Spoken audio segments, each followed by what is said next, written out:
நாம் இப்போ கர்த்தருடைய வார்த்தைகளை நாம் தியானிக்க போகிறோம். ஒரு வசனத்தை என்னோடு சேர்ந்து வாசிங்க.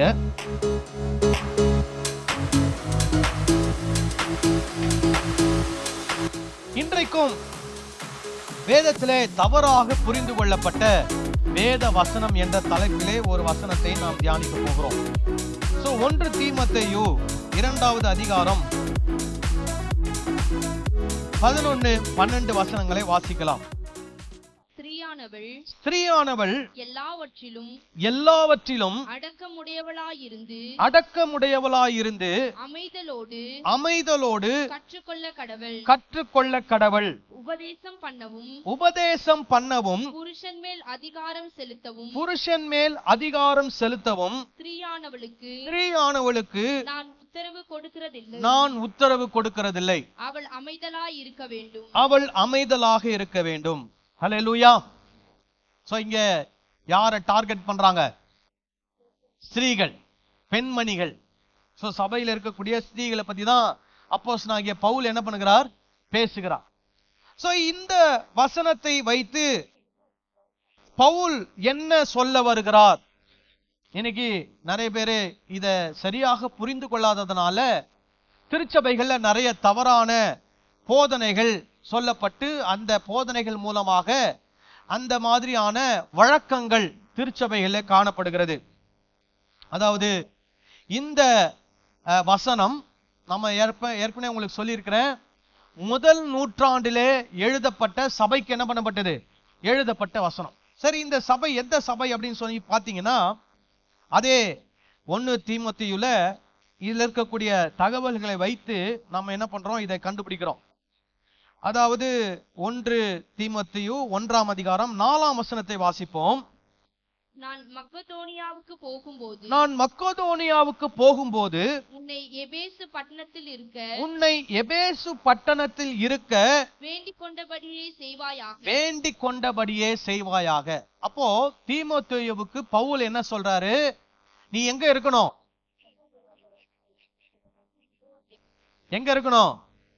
எபேசு பட்டணத்துல நீ என்ன பண்ணணும்? இருக்கணும் அப்படின்னு சொல்றார். அப்போ அங்க இருக்க சொல்லிட்டு அவருக்கு இந்த லெட்டரை என்ன பண்றாரு? எழுதுறார். அப்போ இந்த லெட்டரு, இந்த தகவல்களை வைத்து என்ன சொல்றாங்க அப்படின்னா, இந்த கடிதாசி யாருக்கு சொல்லப்பட்ட வார்த்தை? எபேசு சபைக்கு சொல்லப்பட்ட ஒரு ஆலோசனை. இப்ப அந்த எபேசு சபைக்கு ஆலோசனையை சொல்வதற்கு காரணம் என்ன? நீங்க பொதுவா 1ஆம் நூற்றாண்டிலே இப்படிப்பட்ட தகவல்கள், கடிதங்கள் எழுதப்பட்டுவதற்கான நோக்கம் என்ன அப்படின்னா, சபையில பிரச்சனை. எப்படி பிரச்சனை? ஒன்னு சபைக்குள்ள பிரச்சனை, இன்னொன்னு சபைக்கு வெளியே இருந்து வரக்கூடிய பிரச்சனை. சபைக்குள்ள என்ன பிரச்சனை அப்படின்னா, ஒன்னு சிலர் நபர்களுடைய வாழ்க்கை முறை எப்படி இருக்கும்? தவறாக இருக்கும். அப்படி தவறாக வாழக்கூடிய வாழ்க்கை முறை உள்ளவர்களை பற்றி பவுலுக்கு தகவல் வரும்போது பவுல் என்ன சொல்வார் அப்படின்னா, நீங்க இப்படியெல்லாம் வாழக்கூடாது, நீங்க வேத வசனத்துக்கு ஏற்றபடி இப்படியாக நீங்கள் வாழ வேண்டும் என்று அவங்களுக்கு என்ன பண்ணுவார்? ஆலோசனை கொடுப்பார். அடுத்தது என்ன பிரச்சனை அப்படின்னா, நிறைய தவறான போதனைகள் எப்படி வரும் அப்படின்னா, முதல்ல இயேசு கிறிஸ்து அவர் தம்முடைய சீஷர்களுக்கு என்ன பண்ணுகிறார்? போதிக்கிறார். இயேசு சீஷர்களுக்கு என்ன போதித்தார்களோ அதை தான் அந்த சீஷர்கள், அதாவது அப்போஸ்தலர்கள் என்ன சொல்லப்பட்ட 12 சீஷர்கள் என்ன பண்ணுகிறார்கள்? அதுக்கப்புறம் இருக்கிற ஜனங்களுக்கு என்ன பண்றாங்க? போதிக்கிறாங்க.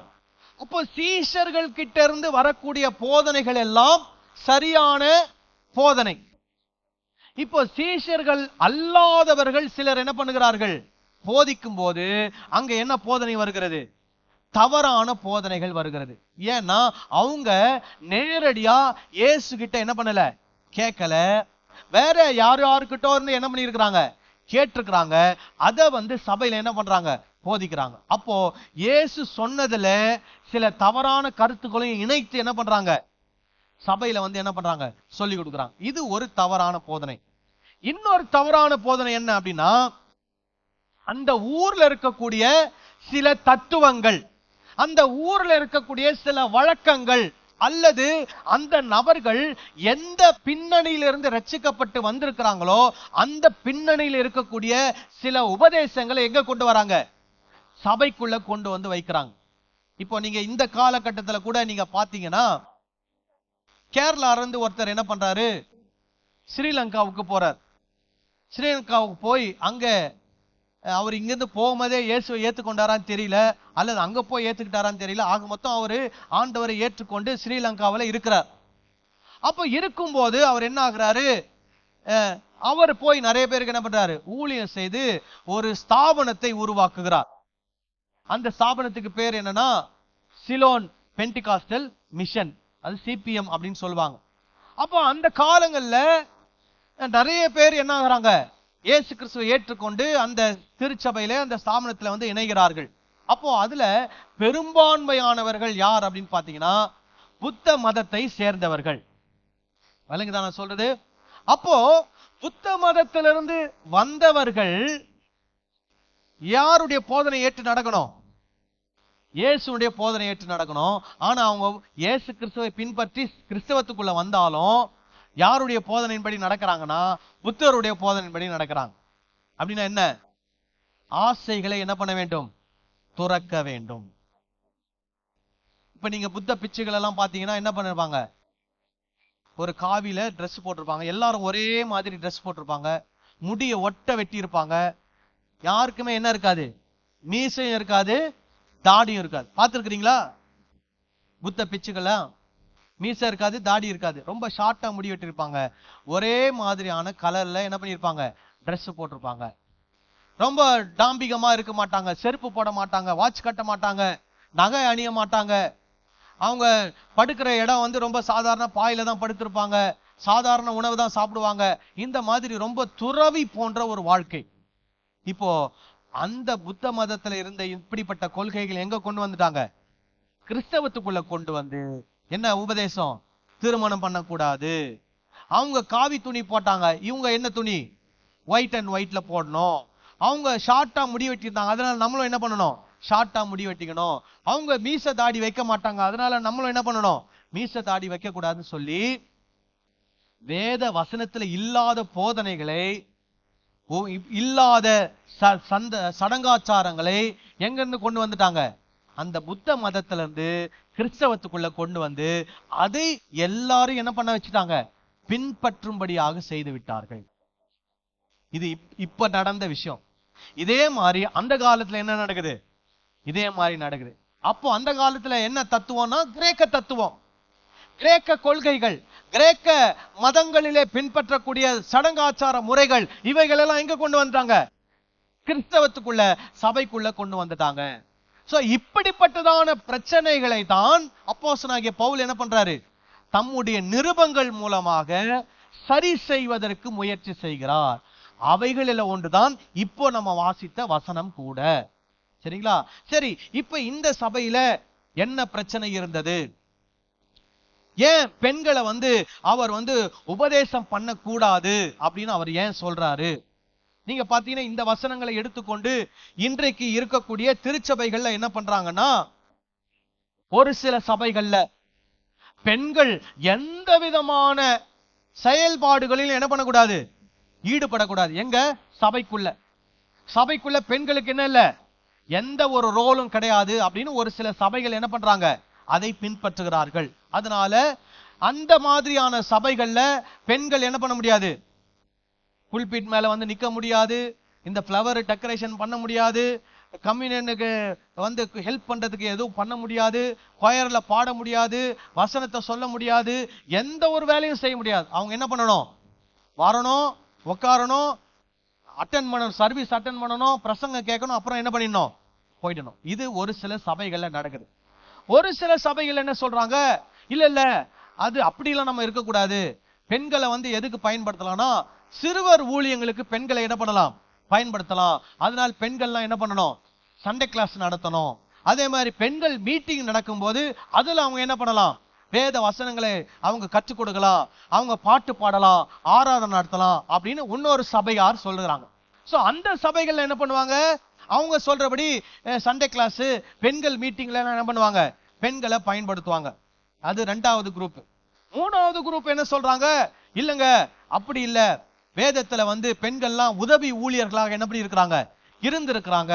அதனால அவங்களை எந்த லெவல் வரைக்கும் கொண்டு வரலாம், உதவி ஊழியர் என்ற லெவல் வரைக்கும் என்ன பண்ணலாம், கொண்டு வரலாம். அவங்க உதவி ஊழியரா இருக்கலாம், கம்யூனியன் டேபிளை செட் பண்ணலாம், கம்யூனியன் கொடுப்பதற்கு கூட என்ன பண்ணலாம், உதவி செய்யலாம். இந்த மாதிரி லெவல்ல அவங்களை என்ன பண்ணலாம், பயன்படுத்தலாம் அப்படின்னு சொல்றாங்க. கடைசியா இன்னொரு சபையில என்ன சொல்றாங்க அப்படின்னா, பெண்களும் ஆண்களும் சரி சமம். சோ ஆண்கள் என்னென்னலாம் திருச்சபையில என்னென்னலாம் பணிகளை செய்யறாங்களோ அந்த எல்லா பணிகளை யாரும் செய்யலாம், பெண்களும் செய்யலாம். ஆண்கள் போதகராய் இருந்தால் பெண்கள் என்னவா இருக்கலாம், போதகராய் இருக்கலாம். ஆண்கள் சுவிசேஷகரா இருந்தா பெண்களும் என்ன பண்ணலாம், சுவிசேஷகரா இருக்கலாம். ஆண்கள் தீர்க்க தரிசிகளா இருந்தா பெண்களும் என்ன பண்ணலாம், தீர்க்க தரிசிகளா இருக்கலாம். இதையெல்லாம் என்ன பண்ணலாம், சரிசமமாக என்ன பண்ணலாம், செய்யலாம். அதில் எந்த தவறும் இல்லை என்று இன்னொரு சபையார் என்ன பண்ணுகிறார்கள், சொல்லுகிறார்கள். எனக்குதான் நம்ம சொல்றது. சரி, அப்போ வேத வசனம் என்ன சொல்லுகிறது?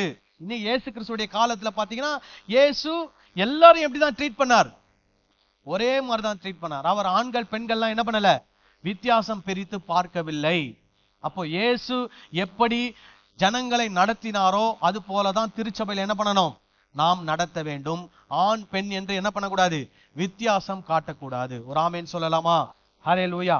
சரி, அப்ப பவுல் ஏன் இந்த இடத்துல என்ன சொல்றாரு, ஸ்திரீயானவள் எல்லாவற்றிலும் அடக்கமுள்ளவளாயிருந்து அமைதலோடு கற்றுக்கொள்ள கடவள், உபதேசம் பண்ணவும் புருஷன் மேல் அதிகாரம் செலுத்தவும் ஸ்திரீயானவளுக்கு நான் உத்தரவு கொடுக்கிறதில்லை, அவள் அமைதலாய் இருக்க வேண்டும். ஏன் என்று ஏன் பவுல் சொல்லுகிறார்?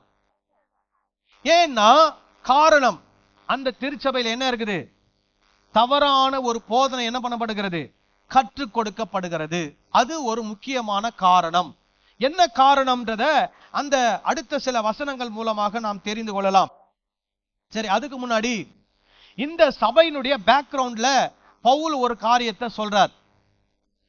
அப்போஸ்தலர் 20ஆம் அதிகாரத்துல நீங்க 18, 19, 20 எல்லாம் பாத்தீங்கன்னா எபேசு பட்டணத்துக்கு பவுல் போகிறதும் வரதுமா என்ன பண்ணுவார், இருப்பார். எபேசு பட்டணத்துல போய் பவுல் என்ன பண்றாரு, ஊழியம் செய்து அந்த ஊழியத்தின் மூலமாக நிறைய பேர் இயேசு கிறிஸ்துவை என்ன பண்ணுகிறார்கள், ஏற்றுக்கொண்டு திருச்சபையில அங்கமாக இருக்கிறார்கள், இயேசு கிறிஸ்துவுடைய சீஷர்களாக இருக்கிறார். இப்ப பவுலுடைய ஊழியம் நிறைவு பெற்று அவர் நினைக்கிறாரு, இவ்வளவுதான் என்னுடைய ஊழியம் அங்க நிறைவேறிடுச்சு, நான் இப்ப எங்க போனோம், எருசலேம் போனோம் அப்படின்னு அவர் தீர்மானிக்கிறார். அப்ப எருசலேம் போவதற்கு முன்பதாக அங்கே எபேசு பட்டணத்தில் இருக்கக்கூடிய மூப்பர்கள் எல்லாம் கூட்டு பவுல் என்ன பண்றாரு, அவங்க கிட்ட பேசுறார். பேசிட்டு சொல்றாரு, இதுக்கப்புறமா நீங்க என் முகத்தை என்ன பண்ண மாட்டீங்க, பார்க்க மாட்டீங்க அப்படின்லாம் சொல்றாரு. எல்லாரும் கட்டி பிடிச்சி அழுகுறாங்க அவரை பார்த்து. அப்போ கடைசியாக பவுல் சொன்ன ஒரு விஷயம் ஒண்ணு இதுல முக்கியத்துவப்படுகிறது. என்ன சொல்றாரு, அப்போஸ்தலர் 20ஆம் அதிகாரம் 26 30 வரைக்கும் வாசிக்கலாமா? தேவனுடைய ஆலோசனையில் ஒன்றையும் நான் மறைத்து வைக்காமல். என்ன சொல்றாரு, தேவனுடைய ஆலோசனையிலே ஒன்றும் உங்களுக்கு நான் என்ன பண்ணவில்லை, மறைத்து வைக்கவில்லை.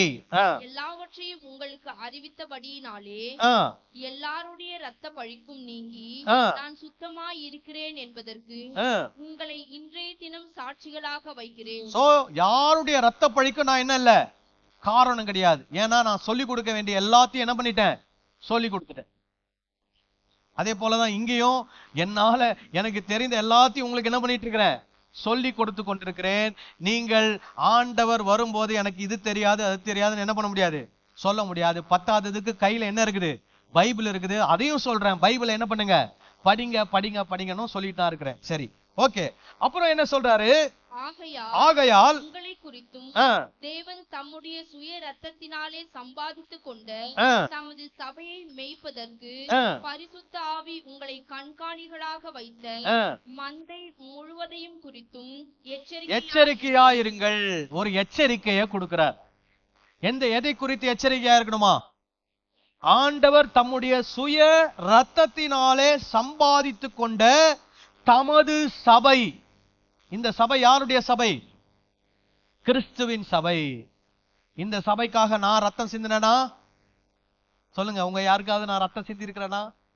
ஒரு சொட்டு கூட என்ன பண்ணதில்லை, சிந்தினதில்ல.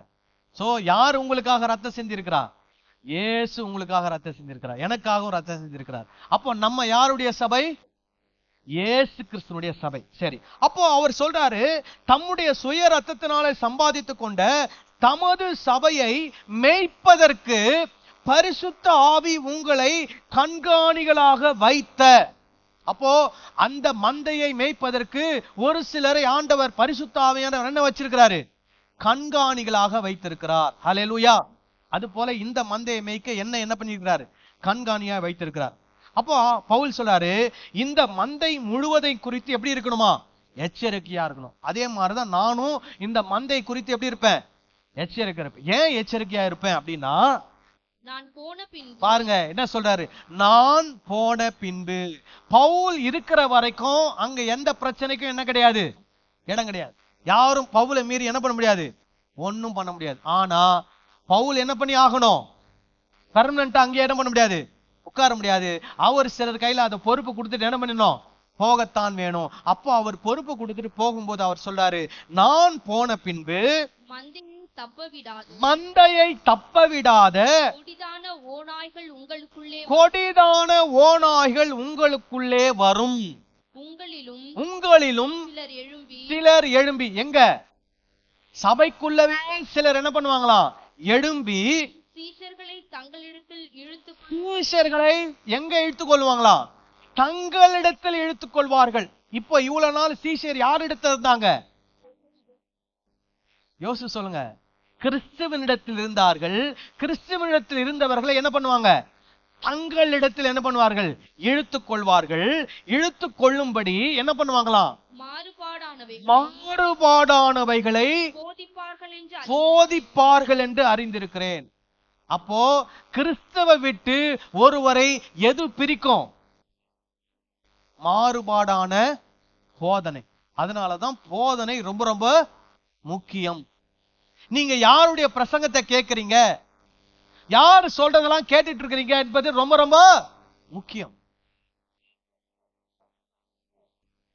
ஒழுங்கா வேதத்தை என்ன பண்ணணும்? படிக்கணும். ஒரு உபதேசத்தை ஒழுங்கா என்ன பண்ணணும்? கேட்கணும். அது சரியான்றதை நீங்க உட்கார்ந்து என்ன பண்ணணும்? ஆராய்ந்து பார்க்க வேண்டும். ஒரு ஆமென் சொல்லலாமா? அல்லேலூயா. அப்ப பவுல் ஏற்கனவே அந்த எபேசு பட்டணத்துல என்ன எச்சரிச்சிட்டாரு? நான் போன பின்பு உங்களில் சிலர் எழும்பி சீஷர்களை தங்களிடத்தில் இழுத்துக் கொள்ளும்படி மாறுபாடானவைகளை போதிப்பார்கள் என்று அறிந்திருக்கிறேன். ஏன்னா அந்த காலத்திலே நிறைய சபைகள்ல இந்த பிரச்சனை என்ன பண்ணுது? இருந்தது. அதனால எபேசு பட்டணத்தில் இருக்கிற சபை விதிவிலக்கு அல்ல. சோ பவுல் அவ்வளவு எச்சரிக்கையா என்ன பண்றாரு? அவங்களை எச்சரிக்கிறார். சரி, அதே மாதிரி நடந்ததா? நடந்தது. மறுபடியும் வருவோம். 1 தீமோத்தேயு 1ஆம் அதிகாரத்துக்கு வருவோம். 2ஆம் வசனத்திலிருந்து வாசிங்க. விசுவாசத்தில் உத்தம குமாரனாகிய தீமோத்தேயுக்கு எழுதுகிறதாவது, நம்முடைய பிதாவாகிய தேவனாலும் நம்முடைய கர்த்தராகிய கிறிஸ்து இயேசுவினாலும் கிருபையும் இரக்கமும் சமாதானமும் உண்டாவதாக. வேற்றுமையான உபதேசங்களை போதியாதபடிக்கு விசுவாசத்தினால் விளங்கும் தெய்வீக பக்தி விருத்திக்கு ஏதுவாயிராமல் தர்க்கங்களுக்கு ஏதுவாயிருக்கிற கட்டு கதைகளையும் முடிவில்லாத வம்ச வரலாறுகளையும் கவனியாத படிக்கும் நீ சிலருக்கு கட்டளையிடும் பொருட்டாக. சோ தீமோத்தேயு சிலருக்கு என்ன பண்ணணுமா? கட்டளையிட வேண்டும். என்ன கட்டளையிட வேண்டும்? வேற்றுமையான உபதேசங்களை என்ன பண்ணக்கூடாது? போதிக்க கூடாது. அப்புறம் என்னது? தர்க்கங்கள், கட்டுக்கதைகள், முடிவில்லாத வம்ச வரலாறுகளை என்ன பண்ணக்கூடாது? திருச்சபையில வந்து ஜனங்களுக்கு சொல்லக்கூடாது அப்படின்னு ஒரு சிலருக்கு தீமோத்தேயு என்ன பண்ண வேண்டும்? கட்டளையிட வேண்டும். ஏனென்றால் அந்த திருச்சபையில இப்படிப்பட்ட வேற்றுமையான உபதேசங்கள், கட்டுக்கதைகள், இப்படிப்பட்ட வம்ச வரலாறுகள் என்ன பண்ணப்பட்டு கொண்டிருக்கிறது? ஜனங்களுக்குள்ளே வலம் வந்து கொண்டிருக்கிறது. அப்புறம் நான் மக்கதோனியாவுக்கு போகும்போது உன்னை எபேசு பட்டணத்தில் இருக்க வேண்டிக் கொண்டபடியே செய்வாயாக. கற்பனையின் பொருள் என்னவெனில், சுத்தமான இருதயத்திலும் நல்மனசாட்சியிலும் மாயமற்ற விசுவாசத்திலும் பிறக்கும் அன்பே. இவைகளை சிலர் நோக்காமல் வீண் பேச்சுக்கு இடம் கொடுத்து விலகி போனார்கள். சோ அன்பை மையப்படுத்தாமல் எதை மையப்படுத்திட்டாங்க? வீண் பேச்சுகளை மையப்படுத்தி அவங்க என்ன பண்ணாங்களாம்? சபையை விட்டு என்ன பண்ணிட்டாங்க? விலகி போயிட்டாங்க. அப்புறம் தாங்கள் சொல்லுகிறது இன்னதென்றும் தாங்கள் சாதிக்கிறது இன்னதென்றும் அறியாதிருந்தும் நியாயப்பிரமாண போதகராயிருக்க விரும்புகிறார்கள். அவங்களுக்கு வேத வசனத்தை பத்தி ஒரு அறிவும் இல்ல. ஆனா வேத வசனத்தை ஜனங்களுக்கு என்ன பண்ணணும்னு நினைக்கிறாங்க? போதிக்கணும்னு அவங்க நினைக்கிறாங்க, கற்றுக் கொடுக்கணும்னு அவங்க நினைக்கிறாங்க. அப்புறம் ஒருவன் நியாயப்பிரமாணத்தை நியாயப்படி அனுசரித்தால் நியாயப்பிரமாணம் நல்லது. சரி, அது போதும். சோ அவங்களுக்கு நிறைய விஷயம் தெரியல. ஆனா தெரியாம தெரிஞ்சவங்க மாதிரி ஜனங்களுக்கு என்ன பண்ணணும்னு நினைக்கிறாங்க? போதிக்கணும்னு நினைக்கிறாங்க.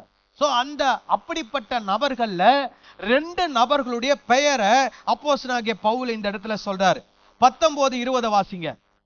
இந்த நல்மனசாட்சியை சிலர் தள்ளிவிட்டு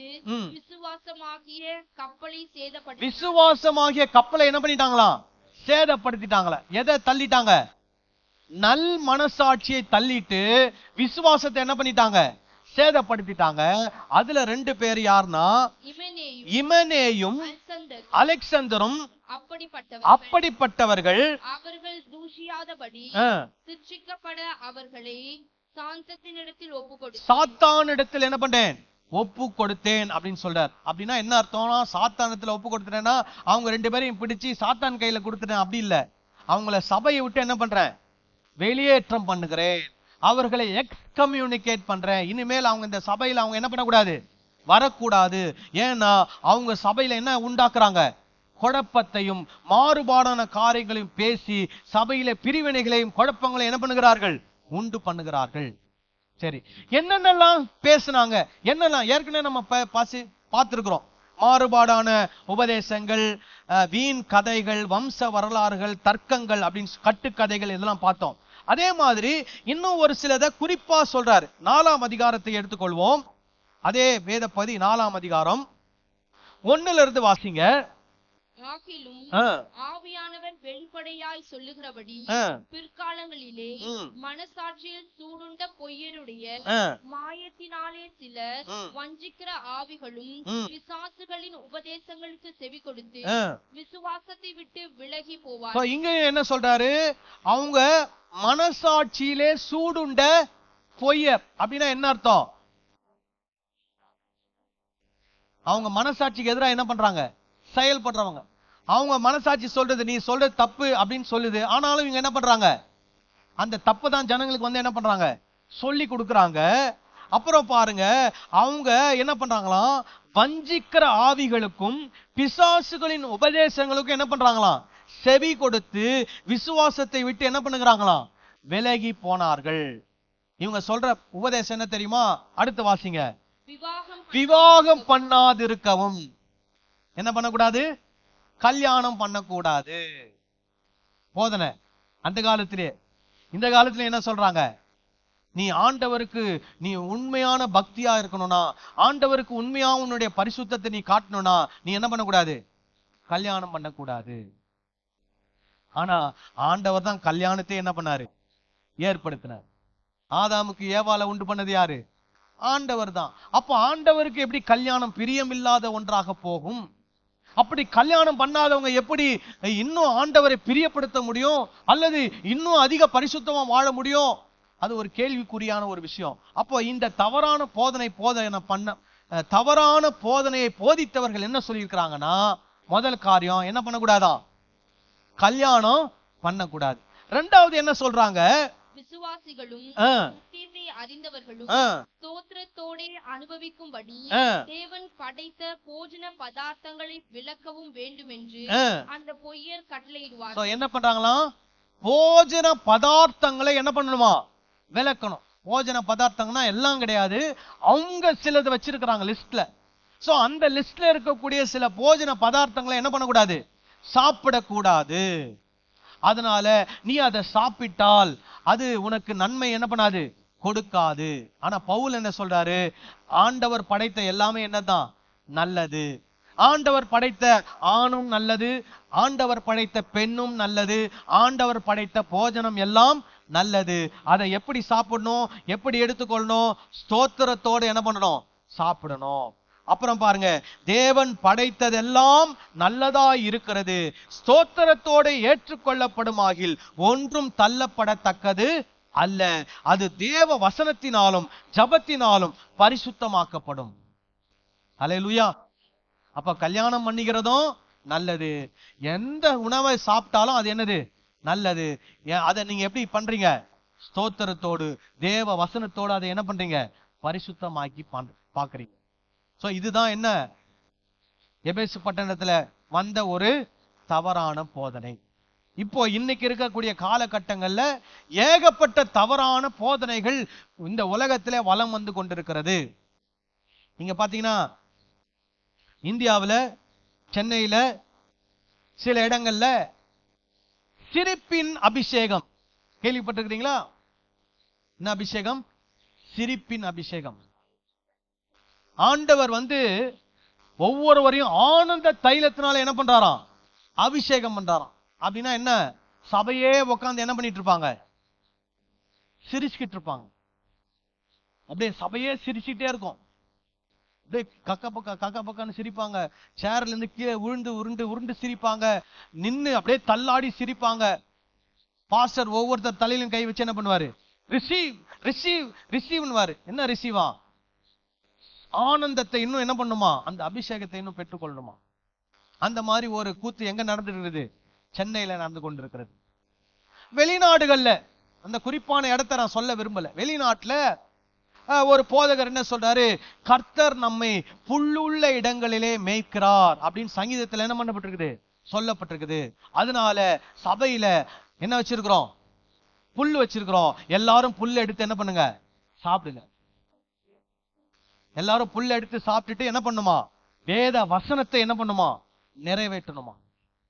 அப்புறம் கர்த்தர் உங்களை சுத்திகரிக்க போகிறார் அப்படின்னு சொல்லிட்டு ஒவ்வொருத்தரையா வர வச்சு புல்பிட் பக்கத்துல உட்கார வச்சு அவங்க தலையில ப்ளீச்சிங் பவுடரை போட்டு ப்ளீச்சிங் லிக்விட ஊத்துறாங்க.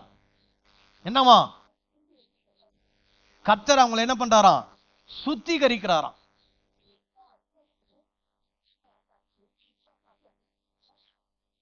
இன்னைக்கு காலையில ஒரு வீடியோ ஒன்று பார்த்தோம். என் ஒய்ஃப் தான் பார்த்துட்டு சொன்னாங்க. என்னன்னா, அனாயிண்டட் டூத் பேஸ்ட். நீங்க அந்த டூத் பேஸ்ட வச்சு பல்லு விளக்குனீங்கன்னா உங்க வாயிலிருந்து என்ன வார்த்தை வருமா? அபிஷேகமான வார்த்தைகள் வருமா? நான் இதெல்லாம் கதை சொல்றேன்னு நினைச்சுக்காதீங்க. இது வீடியோ கிளிப்பிங்கோட உங்களுக்கு காட்ட முடியும். இது என்ன பிரமாதம், இன்னும் நிறைய விஷயங்கள் இருக்குதுன்ற மாதிரி ஏகப்பட்ட விஷயங்கள் இருக்கிறது. அதெல்லாம் சிலதெல்லாம் வாயை திறந்து என்ன பண்ண முடியாது, சபையில சொல்ல முடியாது. அவ்வளவு அநியாய அக்கிரமமான காரியங்கள் என்ன பண்ணி கொண்டு இருக்குது? நடந்து கொண்டு இருக்கு. இந்தியாவில, வட இந்தியாவில ஒரு தீர்க்கதரிசி தன்னுடைய காலை நீட்டி ஷூல முத்தம் கொடுக்க சொல்றார். ஷூல முத்தம் கொடுத்தா அவங்களுக்கு என்ன கிடைக்குமா? அபிஷேகம் கிடைக்குமா.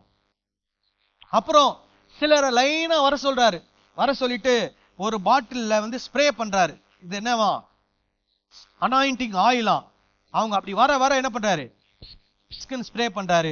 அவங்க ஸ்ப்ரே பண்ண உடனே குடுக்குன்னு அவங்க ஆடுறாங்க. ஆடி கீழே விழுந்து உருண்டு பிறண்டு பெரிய கலட்டா பண்றாங்க. என்னவா? அந்த ஸ்ப்ரேல என்ன வந்துச்சான்? அபிஷேகம் வந்துச்சான். அதுக்கு முன்னாடி ஒருத்தர் இருந்தாரு, சிடி கொடுப்பாரு. இது என்ன சிடி? அபிஷேகம் பண்ணப்பட்ட சிடி. ஸ்டேஜ்ல இருந்து கொடுப்பாரு. அந்த சிடியை வாங்கின உடனே அவங்க என்ன ஆயிடுவாங்க? கடன்னு ஆடுவாங்க. சோ இதெல்லாம் மக்கள் பார்த்து என்ன பண்றது? ஏமாந்து போறது. இதெல்லாம் வேதத்துல இல்லாத போதனைகள். இது இவங்களாவே என்ன பண்றாங்க? கண்டுபிடிச்சு என்னென்னத்தையோ பண்ணிட்டு இருக்கிறாங்க. ஒரு சிலர் கர்ச்சிப்பிக்கிறாங்க. என்ன கர்ச்சிப்பு? இது போதகர் ஜபம் பண்ணி அபிஷேகம் பண்ண கர்ச்சிப்பு. இந்த கர்ச்சிப்பை நீங்க வாங்கி பாக்கெட்ல என்ன பண்ணிக்கணும்? வச்சுக்கிட்டீங்கன்னா நீங்க போற காரியம் எல்லாம் என்ன ஆகும்? வாய்க்கும். ஒருத்தர் சொல்றாரு, ஒரு கர்ச்சிப்பை என்ன பண்ணுமா? இப்படி எடுத்துக்கணுமா? அவர் ஜபம் பண்ணி கொடுப்பாரா அந்த கர்ச்சிப்பை. அந்த கர்ச்சிப்பை மைக்ல என்ன பண்ணிக்கணுமா? இப்படி கட்டிக்கணுமா? மைக்ல கட்டிட்டு அந்த மைக்கை வச்சு பேசினாருன்னா என்ன ஆயிடுமா? அந்த கூட்டம், சர்ச்சில் கூட்டம் அப்படியே பொங்கி வழிஞ்சிருமா. அவ்வளவு மக்கள் என்ன பண்ணுவாங்களாம்? வந்துருவாங்களாம். ஏன்னா அந்த மைக்ல என்ன வச்சிருக்கணுமா? கர்ச்சிப்பை அது ஜபம் பண்ண கர்ச்சிப்போம், அனாயிண்டட் கர்ச்சிப்போம். அந்த கர்ச்சிப்பை எதுல கட்டி வச்சுக்கணுமா? மைக்கில் இப்படி கட்டி வச்சுக்கணுமா? இந்த மாதிரிலாம் ஏகப்பட்ட தவறான போதனைகள் இப்ப இருக்கக்கூடிய காலகட்டத்துல என்ன பண்ணுகிறது? வலம் வந்து கொண்டிருக்கிறது. சரி, அதே பவுல் வாழ்ந்த காலத்திலயும் என்ன போதனை? கல்யாணம் பண்ணாத, சில உணவு பதார்த்தங்களை என்ன பண்ணாத, சாப்பிடாத. இப்படி இருந்தா நீ இன்னும் அதிக பக்தியா என்ன பண்ண முடியும்? இருக்க முடியும் அப்படின்னு கத்து கொடுக்குறாங்க. இயேசு கிறிஸ்து அந்த மாதிரிலாம் என்ன பண்ணல, கற்றுக் கொடுக்கவில்லை. இயேசு கானா ஒரு கல்யாணத்தில் போய் திருமண வீட்டை என்ன பண்ணினார்? ஆசீர்வதித்தார். அவர் தான் அந்த திருமண பந்தத்தை என்ன பண்ணினவர்? ஏற்படுத்தினவர். அவர் உணவு பொருள்ல அவர் சொல்றாரு, உன் வாய்க்குள்ள போறது ஒன்று உன்னை என்ன பண்ணாது? தீட்டுப்படுத்தாது. உன் இருதயத்திலிருந்து வெளியே வர்றதுதான் உன்னை என்ன பண்ணும்? தீட்டுப்படுத்தும் இயேசு சொல்லி இருக்கிறார். அதனால இயேசு இந்த போதனைகள்லாம் என்ன பண்ணல, கற்றுக் கொடுக்க. சோ இந்த மாதிரியான தவறான போதனைகள் அந்த திருச்சபைக்குள்ள வலம் வந்தது.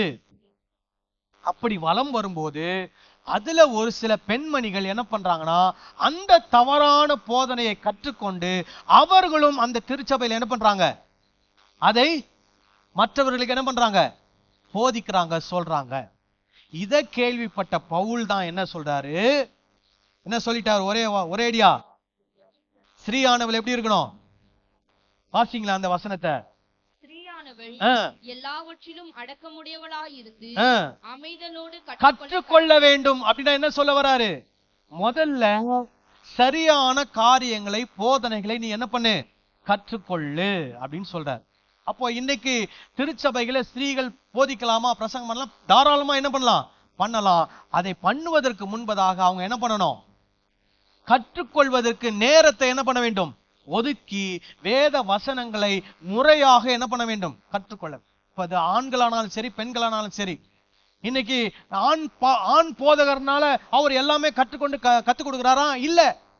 இன்னைக்கு நிறைய ஆண்களா இருக்கக்கூடிய பாஸ்டர்ஸ் கூட நிறைய விஷயங்களை என்ன பண்றது, சரியா கற்றுக்கொள்கிறது இல்ல, சரியா என்ன பண்றது இல்ல, போதிக்கிறது இல்ல. ஆனா இவங்க என்ன சொல்லிடுவாங்க, பெண்கள் சபையில என்ன பண்ணக்கூடாது, போதிக்க கூடாதுன்னு பவுல் சொல்லிட்டாரு. ஏன்னா பவுல் ஏன் சொன்னார், எதுக்கு சொன்னாருன்றது முதல்ல என்ன பண்ண மாட்டாங்க, கண்டுபிடிக்க மாட்டாங்க. அப்படியே கண்மூடித்தனமா பவுல் சொல்லிட்டாரு, அதனால சபையில பெண்கள் என்ன பண்ணக்கூடாது, பேசக்கூடாதுன்னு சொல்லிடுவாங்க.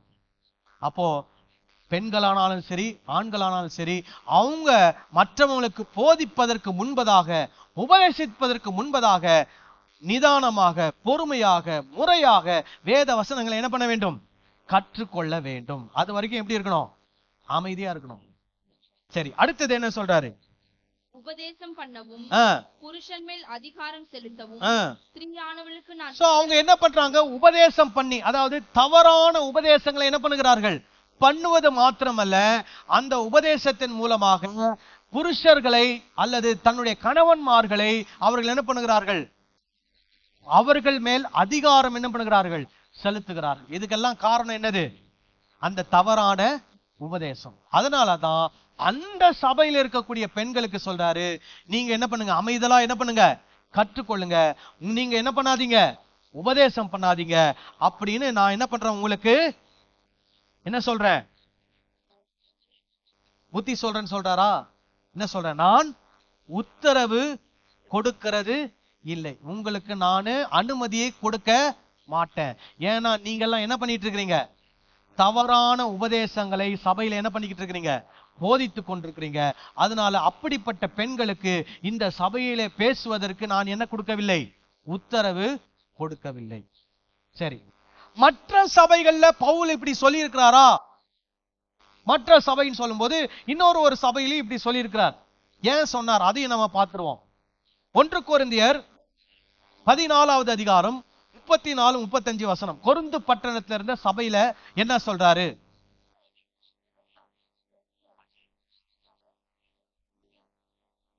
1 கொரிந்தியர் 14:34-35. அவர்கள் ஒரு காரியத்தை கற்றுக்கொள்ள விரும்பினால் வீட்டிலே தங்கள் புருஷரிடத்தில் விசாரிக்க கடவர்கள். 34 வாசிங்களா? சபைகளில் உங்கள் ஸ்திரீகள் பேசாமல் இருக்க கடவர்கள். இது என்ன சொல்லி இருக்கிறார், சபையில் என்ன பண்ணக்கூடாதா, பேசக்கூடாது. அப்புறம் பேசும்படிக்கு அவர்களுக்கு உத்தரவில்லை, அவர்கள் அமர்ந்திருக்க வேண்டும். வேதமும் அப்படியே சொல்லுகிறது. அவர்கள் ஒரு காரியத்தை கற்றுக்கொள்ள, பாருங்க, அவர்கள் ஒரு காரியத்தை கற்றுக்கொள்ள விரும்பினால் வீட்டிலே புருஷரிடத்தில் விசாரிக்க கடவர்கள், தங்கள் புருஷரிடத்திலே விசாரிக்க கடவர்கள். ஸ்திரீகள் சபையிலே பேசுகிறது அயோக்கியமாயிருக்குமே. என்ன பவுல் என்ன சொல்லிட்டாரு? ஸ்திரீகள் சபையில பேசுறது என்னது? அயோக்கியம் சொல்லிட்டாரு. ஆனா என்ன சொல்ல வராருங்க? அவங்க ஏதாவது கற்றுக்கொள்ள விரும்பினால் எங்க போய் கற்றுக்கொள்ளணுமா? வீட்டிலே போய் புருஷனிடத்துல என்ன பண்ணணுமா? விசாரிக்கணும். அப்படின்னா என்ன சொல்ல வராரு? இங்க கற்றுக்கொள்றதுக்கு ஆர்வம் இருக்குது, ஆனா அந்த ஆர்வத்துல சபையில என்ன பண்ணாதீங்க, பேசாதீங்க. அதாவது இன்னைக்கு இருக்கிற சபை செட்டிங் வேற, 1ஆம் நூற்றாண்டுல இருந்த சபை செட்டிங் வேற. 1ஆம் நூற்றாண்டுல எப்படி இருக்கும்னா, ஒரு கூடுகை மாதிரி உட்கார்ந்து இருப்பாங்க. ஒவ்வொருத்தரும் அவங்களுக்கு இயேசுவை பற்றி தெரிந்தவர்களை என்ன பண்ணுவாங்க? சொல்லுவாங்க. நியாயப்பிரமாணத்துல சொல்லப்பட்ட கட்டளைகளை என்ன பண்ணுவாங்க? சொல்லுவாங்க. இயேசு செய்த அற்புதங்களை பத்தி என்ன பண்ணுவாங்க? சொல்லுவாங்க. இப்ப பவுல் என்ன சொல்றாரு? சில பெண்மணிகள் என்ன பண்றாங்கன்னா, சபை நடந்து கொண்டு ஒருவர் பேசிக் கொண்டு இருக்கும் போது நடுல குறுக்கால என்ன பண்றாங்க? பேசுறாங்க. புரியுதா நான் சொல்றது? குறுக்க பேசும்போது இன்னொருத்தர் சொல்ல வரதை எல்லாராலும் என்ன பண்ண முடியாது? கேட்க முடியாது. அப்புறம் குறுக்கால கேள்விகளை எழுப்புறாங்க. அப்படி எழுப்பினாலும் என்ன பண்ண முடியாது? சபை நடந்து கொண்டு இருக்கும் போது அவங்க எல்லாரும் ஒருத்தர் சொல்றதை என்ன பண்ண முடியாது? கேட்க முடியாது. அதனால பவுல் சொல்றாரு, நீங்க என்ன பண்ணாதீங்க, இந்த மாதிரி ஒருத்தர் சில விஷயங்களை சொல்லும் போது குறுக்கால என்ன பண்ணாதீங்க? பேசாதீங்க. அப்படி நீங்க கற்றுக்கொள்ள விரும்பினா வீட்டுல போய் உங்க கணவன் கிட்ட என்ன பண்ணுங்க? கேட்டுக்கோங்க அப்படின்னு சொல்றாரு. விளங்குதா நான் சொல்றது? சரி. அதே கொரிந்து பட்டணத்துல இருக்கக்கூடிய மக்களுக்கு இன்னொரு விஷயத்தையும் சொல்றாரு. இப்ப சப்போஸ் அவங்க சபையில பேசவே கூடாதுன்னு பவுல் சொன்னார்னா இந்த விஷயத்தை அவர் சொல்லி இருக்க மாட்டார். ஆனா இந்த விஷயத்தை அவர் சொல்றார் அப்படின்னா என்ன அர்த்தம்? ஸ்திரீகள் சபையில என்ன பண்ணலாம்? பேசலாம் அர்த்தம். என்ன சொல்றார் பாருங்க. 1 கொரிந்தியர் 11:5 வாசிங்க. ஜெபம் பண்ணுகிற போதாவது, அப்போ ஸ்திரீகள் சபையில என்ன பண்ணலாம்? ஜெபம் பண்ணலாம் முதல்ல. இரண்டாவது, தீர்க்க தரிசனம் சொல்லுகிற போதாவது. அப்போ சபையில ஸ்திரீகள் என்ன பண்ணலாம்? தீர்க்க தரிசனம் சொல்லலாம், பேசலாம். அந்த காலத்துல தீர்க்க தரிசனம் என்ன? வேத வசனத்தை என்ன பண்ணுவது? சொல்வதுதான் என்னது? தீர்க்க தரிசனம். அப்போ அவங்க எழுந்துச்சு நின்று என்ன பண்ணலாம்? வேத வசனத்தை சொல்லலாம், போதிக்கலாம், அல்லது தீர்க்க தரிசனம் என்ன பண்ணலாம்? உரைக்கலாம். அப்ப என்ன சொல்றாரு? ஜெபம் பண்ணும் போதாவது தீர்க்க தரிசனம் சொல்லும் போதாவது தன் தலையை மூடிக்கொள்ளாதிருக்கிற எந்த ஸ்திரீயும் தன் தலையை கனவீனப்படுத்துகிறார், அது அவளுக்கு தலை சிரைக்கப்பட்ட போல் இருக்குமே. சரி, போதும். அப்போ அங்க என்ன சொல்றாரு? அதை நீங்க செய்யும் போது தலையில என்ன பண்ணுங்க? முக்காடு போட்டுட்டு செய்யுங்கன்றார். அப்படின்னா என்ன அர்த்தம்? கொரிந்து பட்டணத்துல பெண்கள் என்ன பண்ணிருக்கிறாங்க? சபையில ஜெபம் பண்ணிருக்கிறாங்க. சபையில என்ன பண்ணிருக்கிறாங்க? தீர்க்க தரிசனம் சொல்லியிருக்கிறாங்க. ஆனா 14ஆம் அதிகாரத்துல பேசக்கூடாதுன்னு ஏன் சொல்றாருன்னா, அவங்க ஜெபம் பண்ணக்கூடாது, தீர்க்க தரிசனம் சொல்லக்கூடாதுன்னு அவர் சொல்லல. என்ன சொல்ல வராரு? அங்க ஒருத்தர் ஒரு காரியத்தை கற்றுக் கொடுத்து கொண்டிருக்கும் போது குறுக்க என்ன பண்ணக்கூடாது? பேசக்கூடாது. இப்ப நீங்க இந்த காலகட்டம் எடுத்துக்கோங்க. எல்லாரும் பேசுறோமா? இல்ல, ஒருத்தர் மட்டும் என்ன பண்ணிட்டு இருக்கிறோம்? பேசிக்கிட்டோம். இப்ப ஒருத்தர் பேசும்போது சிலர் குறுக்க எந்திரிச்சு நின்று பேசினா என்ன ஆகும்? சொல்லுங்க. சொல்ல வர்ற விஷயம் யாராலையும் என்ன பண்ண முடியாது? புரிஞ்சுக்க முடியாது. ஸ்டக் ஆயிடும். நானுமே சொல்ல வர்றத மறந்துடுவேன். நீங்க கேட்கிற கேள்விக்கு என்ன பண்ணுவேன்? பதில் சொல்வேன். ஏற்கனவே சொல்ல வந்ததை என்ன பண்ணிடுவேன்? மறந்துடுவேன். அதனாலதான் பவுல் அந்த டைம்ல என்ன சொல்றாரு? மத்தவங்க ஒருத்தர் பேசுறாரு, மத்தவங்க எல்லாம் கேட்டுட்டு இருக்காங்க. அந்த கேட்கிற விஷயம் என்ன ஆகக்கூடாது? டிஸ்டர்ப் ஆகக்கூடாது. அதனால பெண்கள் என்ன பண்ணக்கூடாது? சபையில பேசக்கூடாதுன்னு சொல்றாரு. சிலர் என்ன பண்ணுவாங்க? இப்போ இருக்கிற காலகட்டத்துல பிரசங்கம் நடந்துட்டு இருக்கோம், 2 பேர் உட்காந்து குசு பேசிட்டு இருப்பாங்க. அப்படி பேசலாமா? சொல்லுங்க. அப்ப நான் எதுக்கு பேசிட்டு இருக்கிறேன்? சொல்லுங்க. சிலர் சபையில் அப்படி நடக்கும். பாஸ்டர் உட்கார்ந்து உயிர் போக என்ன பண்ணிட்டு இருப்பாரு? பேசிட்டு இருப்பாரு. ஆனா அங்க 2 பேர் உட்கார்ந்து சுவாரஸ்யமா ஒரு கதையை பேசிட்டு இருப்பாங்க. வீட்டுல நடந்த கதை, அந்த கதை, இந்த கதை, அங்க போனது, இங்க வந்தது. அவங்க 2 பேர். அப்படி நீங்க பேசணும்னு விருப்பப்பட்டா எப்ப பேசலாம்? சபை முடிஞ்சதுக்கு அப்புறம் என்ன பண்ணலாம்? பேசலாம். சபை முடிஞ்சதுக்கு அப்புறம் வெளியே போய் நின்று என்ன பண்ணலாம்? பேசலாம். ஆனா சபை நடந்து கொண்டு இருக்கும் போது என்ன பண்ணக்கூடாது? பேசக்கூடாது. ஏன்னா நம்ம பேசும்போது அது மத்தவங்களுக்கு என்ன ஆகுது? டிஸ்டர்ப் ஆகுது. மத்தவங்களாலையும் அந்த வசனத்தை என்ன பண்ண முடியாது? கேட்க முடியாம போயிடும். புரியுதுங்களா நான் சொல்றது? அதனால்தான் பவுல் என்ன சொல்றாரு, அந்த 1 கொரிந்தியரை சொல்லும் போது பெண்கள் என்ன பண்ணக்கூடாது? பேசக்கூடாது. அவங்க அமைதலாக என்ன பண்ணணும்? அமர்ந்து இருக்க வேண்டும் அப்படின்னு அவங்களுக்கு சொல்றாரு. அவங்க ஏதாவது கத்துக்கணும்னு விருப்பப்பட்டா வீட்டுல போய் புருஷர் இடத்துல என்ன பண்ணலாம்? கேட்டு அதை கற்றுக்கொள்ளலாம் என்று சொல்லுகிறார். ஹல்லேலூயா. சரி, அடுத்தது பெண்களை பற்றி பவுல் வேற என்ன சொல்றார்? ரோமர் 16ஆம் அதிகாரம் 1 - 3 வரைக்கும் வாசிக்கலாமா?